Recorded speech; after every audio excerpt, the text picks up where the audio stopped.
Serge Romana, bonsoir. Nous sommes à Paris, Serge. Je suis vraiment très heureux, très honoré que tu aies accepté d'accorder du temps à réfléchir avec nous et à peut-être enrichir le travail que nous faisons à Bordeaux autour de la Maison contre les esclavages. Il y a une mission de préfiguration qui a été installée par la ville de Bordeaux au mois de mai dernier. Serge Romana, tu as été un des membres fondateurs du comité Marche 98. Tu es aussi président de la fondation Esclavage et Réconciliation. Serge Romana, peut-être la première question, c'est quels sont les enjeux aujourd'hui sur lesquels cette mémoire de l'esclavage a à se pencher? Alors, ils sont multiples. S'il s'agit des sociétés post-esclavagistes, Guadeloupe, Martinique, Guyane-Réunion, mais surtout la Guadeloupe et la Martinique, les enjeux de la mémoire, c'est de sortir de la souffrance dans laquelle elles plongent aujourd'hui dans ces sociétés. C'est une mémoire qui est douloureuse, une mémoire qui est pleine de ressentiments, avec donc une errance identitaire massive, et donc des sociétés qui n'arrivent pas à se construire, et qui aujourd'hui d'ailleurs sont en train d'imploser. Et donc il est difficile de trouver un récit commun d'une histoire qui naît dans la servilité. Donc la mémoire, construire une mémoire apaisée et qui permette la construction de ces sociétés est un enjeu majeur. Et ça, c'est dans les sociétés post-esclavagistes, et c'est très lourd, très très lourd. Maintenant, lorsqu'on se trouve en France hexagonale, en Europe, donc comme on connaît la France hexagonale, bien l'enjeu, à mon avis, dépend aussi des groupes auxquels elle s'adresse, cette mémoire. La mémoire de l'esclavage en France hexagonale, puisqu'il n'y a pas eu d'esclavage vécu en France, elle est, pour beaucoup de Français, très culpabilisante. Ils ont l'impression qu'on les accuse d'avoir mis nos parents en esclavage. Et donc, à ce moment-là, selon la façon dont on agit, ils peuvent se recroqueviller.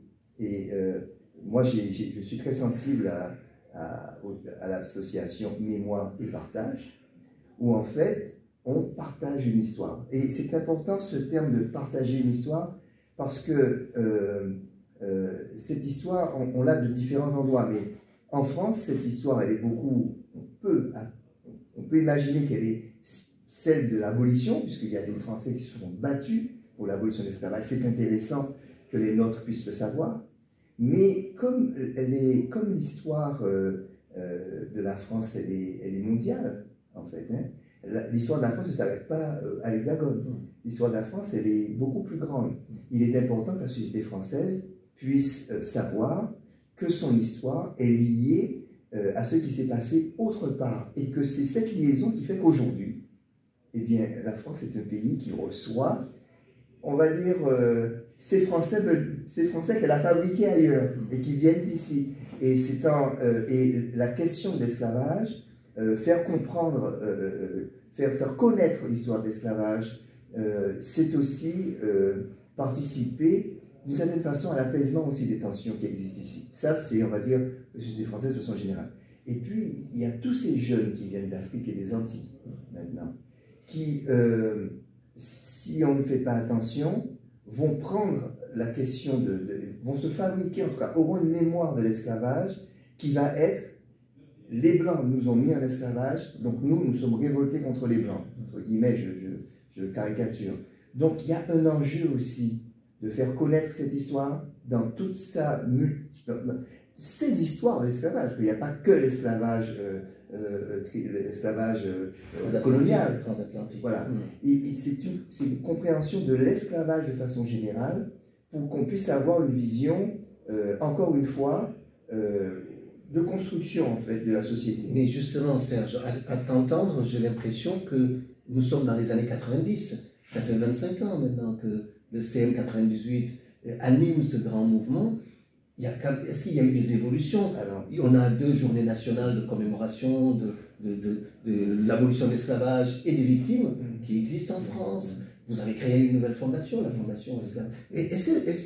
Est-ce qu'on peut faire le même constat entre 1998, 150e anniversaire de l'abolition de l'esclavage, et 2023? Quels sont les... Voilà. Est-ce qu'il y a eu des évolutions, mais est-ce qu'on en est encore vraiment à cela? Alors moi je pense que ça dépend d'où. C'est-à-dire que si on prend le monde antillais,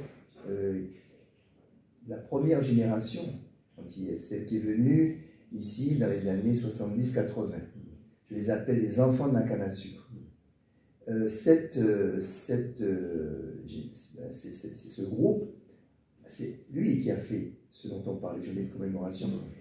C'est une démarche qui était, non, je ne sais pas, malheureusement ou heureusement, je ne sais peu importe, mais elle était très antillaise, en fait. Elle visait à régler les problèmes identitaires. Une journée en mémoire des victimes, c'est parce qu'il fallait sortir de la honte qui on va dire, cadenassait, qui était dans le cœur du monde antillais. La honte d'être né dans l'esclavage. C'est important, hein, ça. Si vous regardez les autres crimes contre l'humanité, les sociétés existaient déjà avant le crime contre l'humanité. Les Antillais sont nés là-dedans.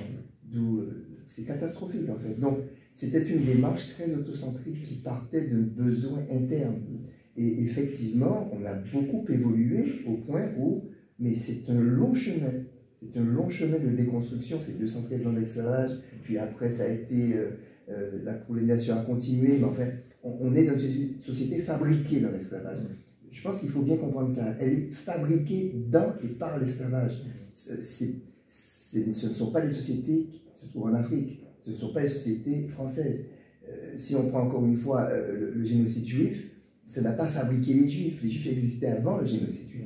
Donc, tout le mouvement de 98 dont tu parles est un mouvement d'une certaine façon autocentré, qui évidemment a des impacts dans la société, puisqu'elle est obligée de se questionner sur l'esclavage. Mais si je le compare par rapport au mouvement que toi, tu as initié, dirigé, il est différent. Il n'est pas pour, on va dire, régler des problèmes identitaires des compatriotes sénégalais qui sont arrivés ici. Les Sénégalais ont une identité sans problème.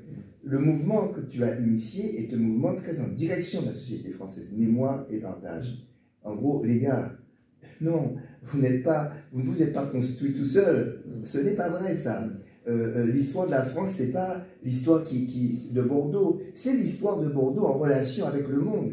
Et la relation avec le monde, pour beaucoup, a été l'esclavage, qui a apporté des richesses ici, qui a entraîné tout ce qu'on sait. Mais aujourd'hui, toi, tu dis, moi, Khalfa Diallo, je ne suis pas là pour faire la guerre avec vous, mais avec moi, vous devez faire connaître ce que c'est que cette histoire pour que les Bordelais, mais de façon générale, parce que ce que tu as fait, c'est un modèle qu'il faut appliquer, c'est-à-dire le modèle où, ensemble, on apprend cette histoire dans des lieux où, de cette façon, se sont déroulés. Bordeaux, c'est un lieu de mémoire, comme absolument. Ensemble, il faut lier. Absolument. Serge, le comité Marche 98 a fait instaurer par l'État français une journée nationale, c'est le 23 mai de chaque année. Le comité Marche 98 porte aussi un projet d'un lieu, d'un espace. Alors, qu'est-ce qu'il en est aujourd'hui de ça? C'est mon avant-dernière question. C'était toujours la même chose. Comment combattre la honte qui pèse? C'est le mémorial des Tuileries, hein, c'est bien ça. Oui, comment combattre la honte?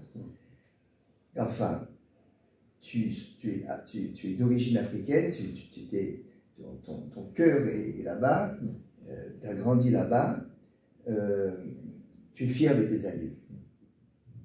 Les descendants d'esclaves n'ont pas d'aïeux. En tout cas, c'est pas clair. Alors, ils n'ont même pas d'ancêtres, ils n'ont même pas déjà pas d'aïeux, alors juger des ancêtres. Donc, il a fallu qu'on ait une journée pour qu'on puisse dire aux gens, vous voyez, ce sont des gens qui peuvent être honorés. Donc, n'ayez pas honte. Deuxièmement, il a fallu aller les chercher. On a trouvé leur nom, etc. C'est une autre histoire. Oui, c'est un travail énorme. On a trouvé les noms des personnes nommées en 48 qui étaient esclaves. Et en les mettant sur des supports, on a vu des personnalités venir honorer ces personnes et le bien que ça faisait, en fait, aux descendants d'esclaves, parce qu'ils voyaient qu'on honorait leurs parents. Et donc, on a eu l'idée d'en faire un lieu national, c'est-à-dire un endroit à Paris où les 200 000 personnes nommées en Guadeloupe, Martinique, Guyane, Réunion seraient gravées aux Tuileries ou autour des Tuileries, enfin, dans un lieu majeur.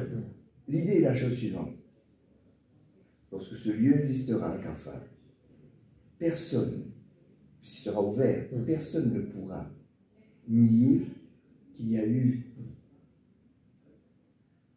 des esclaves de la France. Personne ne pourra nier que la République honore aujourd'hui ces personnes.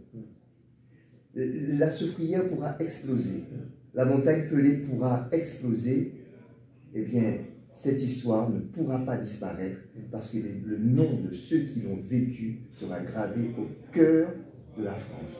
Et c'est quelque chose d'important parce que de ce lieu va irradier des routes vers Bordeaux, vers Nantes, vers partout l'est de la France où on commémore l'abolition. D'accord?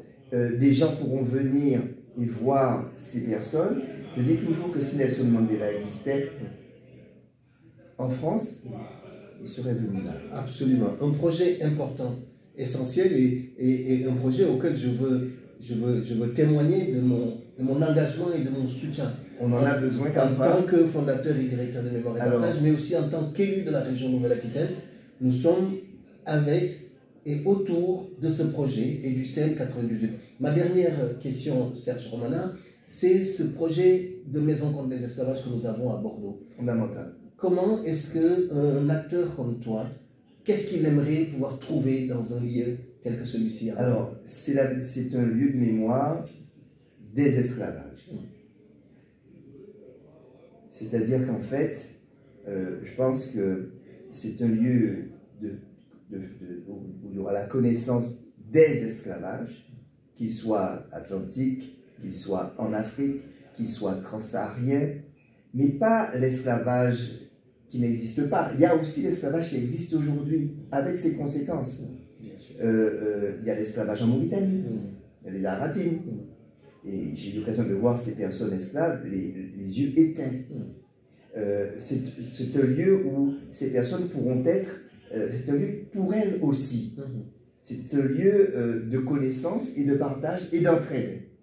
Si il existe à Bordeaux, lieu de mémoire majeur de la traite négrière, un lieu où non seulement il y a l'histoire qui est racontée, mais également dans le cadre d'une mémoire qui n'est pas d'affrontement, mais qui est, dans l'objectif c'est d'apaiser en fait, par la vérité, d'accord? Et surtout quelque chose de très important, si ce lieu n'est fait que par toi ou le petit groupe, c'est pas bon. Mais s'il est fait par les élus de la République, dans leur diversité, on est là dans un moment de partage, un moment de vérité, et c'est fondamental. C'est fondamental, c'est exactement la démarche que nous avons, puisque la mission de préfiguration qui est mise en place est représentative de la diversité de la société bordelaise. Il y a une consultation citoyenne, c'est la première fois en France qu'on consulte les citoyens, en disant venez nous dire ce que vous pensez de ça.